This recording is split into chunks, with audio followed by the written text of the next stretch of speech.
ମମତା ବିନୋଦକୁ କହିବେ, ଗୋଟେ କାମ କରିବା, ମୁଁ ପଲ୍ଲବୀକୁ ଫୋନ୍ କରୁଛି।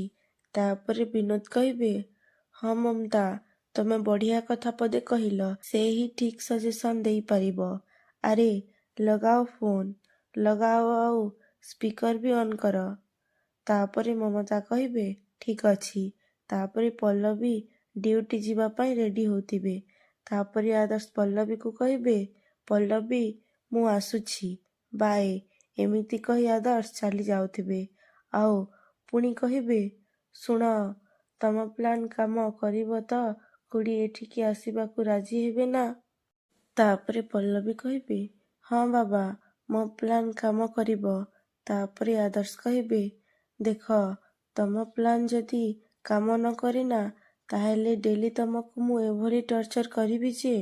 ତାପରେ ପଲ୍ଲବୀ କହିବେ, ଓହୋ ଆଦର୍ଶ, ତମେ ଏମିତି କହୁଥିଲା ବୋଲି ପଲ୍ଲବୀ ମମତା ଫୋନ୍ କରିବେ। ତାପରେ ପଲ୍ଲବୀ ଫୋନ୍ ଆଣିବେ ଆଉ ଆଦର୍ଶକୁ କହିବେ, ଦେଖ, କିଏ ଫୋନ୍ କରିଛନ୍ତି? ସାନମା କଲ୍ କରିଛନ୍ତି। ଏବେ ଦେଖିଲ ତ ସିଏ ଘରକୁ ଆସିବା ପାଇଁ କେମିତି ଛଟପଟ ହେଉଛନ୍ତି। ଏବେ କୁହ, ମୋ ପ୍ଲାନ୍ କାମ କରୁଛି କି ନାହିଁ? ତାପରେ ଆଦର୍ଶ କହିବେ, ହଁ ହଁ, ଶୁଣ, ତମେ ଏଇ କଲ୍ ଉଠାଅ ଆଉ ଫୋନ୍ ସ୍ପିକରରେ ଦିଅ। ତାପରେ ପଲ୍ଲବୀ କହିବେ, ଓକେ। ଏମିତି କହି ପଲ୍ଲବୀ ଫୋନ୍ ରିସିଭ୍ କରିବେ ଆଉ କହିବେ, ହଁ ସାନମା କୁହନ୍ତୁ। ତାପରେ ମମତା କହିବେ, ପଲ୍ଲବୀ, ଭାଇ ଆମକୁ ପୂଜା ପାଇଁ ଏଠିକି ଇନଭାଇଟ୍ କରିବା ପାଇଁ ଆସିଥିଲେ। ତାପରେ ପଲ୍ଲବୀ କହିବେ, ହଁ ମୁଁ ଜାଣିଛି। ପୂଜା ପରେ ସନ୍ଧ୍ୟାରେ ଆପଣ ଦାଦାଙ୍କ ସହିତ ପ୍ରସାଦ ପାଇବା ପାଇଁ ଏଠିକି ଆସୁଛନ୍ତି ତ? ତାପରେ ମମତା କହିବେ, କ'ଣ କହିଲୁ? ପୂଜା ପରେ ପ୍ରସାଦ ପାଇବା ପାଇଁ ଆମେ ସେଠିକୁ ଯିବୁ? ତାପରେ ପଲ୍ଲବୀ କହିବେ, ହଁ, ବାବା ତ ସେ କଥା ଆପଣଙ୍କୁ ନିଶ୍ଚୟ କହିଥିବେ। ତାପରେ ମମତା କହିବେ, ହଁ, ଭାଇ ତ ସେଇଆ ହିଁ କହିକି ଯାଇଛନ୍ତି। କିନ୍ତୁ ପଲ୍ଲବୀ, ପୂଜା ପାଇଁ ସବୁ ଆୟୋଜନ ଜୋରସୋରରେ ତ ଆରମ୍ଭ ହେଇଯିବଣି ନା? ବହୁତ କାମ କରିବାକୁ ଥିବ ସେ ଘରେ। ତାପରେ ପଲ୍ଲବୀ କହିବେ, ହଁ ସାନମା, ବହୁତ ଗୁଡ଼ାଏ କାମ ତ କରିବାର ଅଛି। ଆଉ ତା ସାଙ୍ଗକୁ ପୁଣି ଅପା ଆଉ ମୁଁ, ଆମେ 2 ଜଣ ଯାକ ଜବ୍ ବି କରୁଛୁ। ସାରାଦିନ ସେଠି କାମ ଆଉ ଏଠି ବି କାମ। ଜଣା ନାହିଁ କେମିତି କ'ଣ ମ୍ୟାନେଜ୍ ହେବ ଏସବୁ କେଜାଣି। ତାପରେ ମମତା କହିବେ, ତ ମୁଁ ତାହେଲେ ସେଠିକି ଯିବି ତତେ ହେଲ୍ପ କରିବା ପାଇଁ।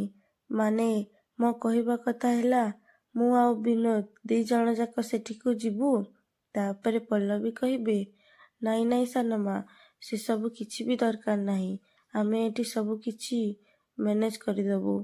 ମୁଁ ଚାହୁଁଥିଲି ଆପଣ ଏଠି ପୂଜା ଆୟୋଜନରେ ଟିକେ ସାହାଯ୍ୟ କରିଥାନ୍ତେ। କିନ୍ତୁ କ'ଣ କରାଯିବ? ଆପଣ ତ ଏଠି ନ ରହିବା ପାଇଁ ପ୍ରମିସ୍ କରିଛନ୍ତି ନା। ମୁଁ ବି ଚାହୁଁନି ଆପଣଙ୍କର ପ୍ରମିସ୍ ଭାଙ୍ଗୁ ଆଉ ଆପଣଙ୍କର ହାର ହଉ। ତେଣୁ ଦେଖିବା ଏସବୁ କେମିତି କ'ଣ ମ୍ୟାନେଜ୍ ହେବ। କିନ୍ତୁ ହଁ, ଆପଣ ପୂଜା ପରେ ସନ୍ଧ୍ୟାବେଳେ ଦାଦାଙ୍କ ସହିତ ପ୍ରସାଦ ପାଇବା ପାଇଁ ଏଠିକି ନିଶ୍ଚୟ ଆସିବେ। ତାପରେ ଆଦର୍ଶ ରାଗରେ ପଲ୍ଲବୀକୁ କହିବେ, ପଲ୍ଲବୀ, ତମେ କ'ଣ ପାଗେଲି ହେଇଗଲଣି? ଖୁଡ଼ି ଏଠିକି ଆସିବାକୁ ଚାହୁଁଛନ୍ତି ଆଉ ତମେ ତାଙ୍କୁ ମନା କରୁଛ? ତାପରେ ମମତା କହିବେ, ପଲ୍ଲବୀ, ତୁ ସିଓର ତ? ଦେଖ, ପେଟରେ ଭୋକ ରଖି ମୁହଁରେ ଲାଜ କରିବା ଉଚିତ ନୁହଁ। ଦେଖ, ତୁ ସଂକୋଚ କରନି। ତୁ ଯଦି କହିବୁ ତୋ କଥା ରଖି ମୁଁ ସେଠିକି ଚାଲିଯିବି। ତାପରେ ପଲ୍ଲବୀ ଆଦର୍ଶକୁ କହିବେ, ଛାଡ଼ ଟିକେ ଫୋନ୍। ତାପରେ ଆଦର୍ଶ କହିବେ, ନାଇଁ। ତାପରେ ପଲ୍ଲବୀ କହିବେ, କିଛି ସମୟ ପାଇଁ ତମେ ଟିକେ ଚୁପ୍ ରହିବ? ଫୋନ୍ଟା ଛାଡ଼ ଆଗେ। ତାପରେ ଆଦର୍ଶ କହିବେ, ମୁଁ ବିଲକୁଲ ବି ଛାଡ଼ିବିନି। ତମେ କ'ଣ କହୁଛ ଆଗେ ବୁଝୁଛ ତ? ତାପରେ ପଲ୍ଲବୀ କହିବେ, ଆରେ ହଁ, ମୁଁ କ'ଣ କହୁଛି ଆଉ କ'ଣ କରୁଛି ସେ କଥା ମୁଁ ବହୁତ ଭଲ ଭାବରେ ଜାଣିଛି। ତମେ ଛାଡ଼ିଲ, ଆଗେ ଫୋନ୍ ଛାଡ଼। ଏମିତି କହି ପଲ୍ଲବୀ ମମତାକୁ କହିବେ, ହଁ ସାନମା, ମୁଁ ପୁରା ସିଓର। ଆପଣ ସେଠି ଆରାମରେ ରୁହନ୍ତୁ। କେବଳ ପ୍ରସାଦ ପାଇବା ପାଇଁ ଏଠିକି ଆସିଯିବେ। ଆଚ୍ଛା, ହଉ ସାନମା, ମୁଁ ଏବେ ଫୋନ୍ ରଖୁଛି। ମୋତେ ଏବେ ପୁଣି ଡ୍ୟୁଟି ଯିବାକୁ ପଡ଼ିବ। ଏମିତି କହି ଫୋନ୍ କାଟିଦେବେ।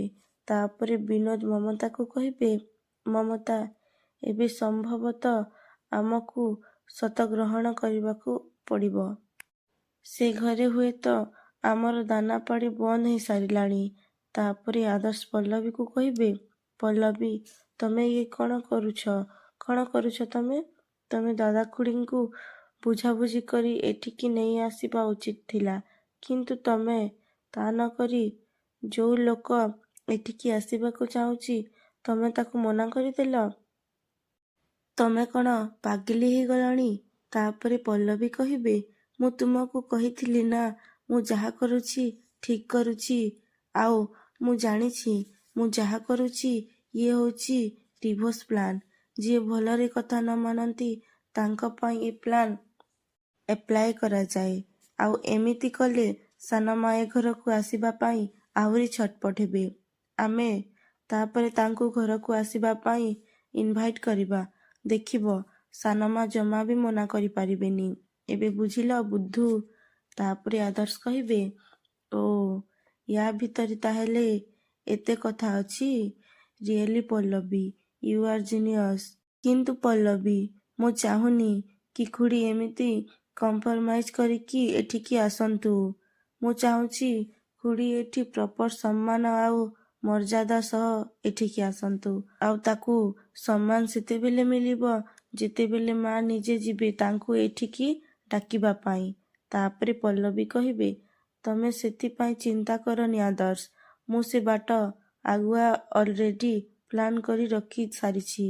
ତମେ ଦେଖିବ ମାମା ନିଜେ ସେଠିକି ଯିବେ ତାଙ୍କୁ ଡାକିବା ପାଇଁ। କିନ୍ତୁ ସେଇଥିପାଇଁ ତମେ ମାମାଙ୍କୁ କନଭେନ୍ସ କରିବାକୁ ପଡ଼ିବ। ତାପରେ ଆଦର୍ଶ କହିବେ, ମାମାଙ୍କ କଥା ତମେ ମୋ ଉପରେ ଛାଡ଼ିଦିଅ। ମୁଁ ତାଙ୍କୁ ରାଜି କରେଇଦେବି। ତାପରେ ପଲ୍ଲବୀ ତାଙ୍କ ଡ୍ୟୁଟି ଚାଲିଯିବେ। ତାପରେ ରୁବି ମାୟାକୁ କହିବେ, ଇଏ ବହୁତ ବଡ଼ ଟର୍ଚର ମାୟା। ଘରେ ଏତେ ରୁମ୍ ଥାଉ ଥାଉ ପିଇସୀମା ମୋ ରୁମ୍ରେ ରହିବେ, ନୀଲମ ଆଉ ମୋ ବେଡ୍ରେ ଶୋଇବେ।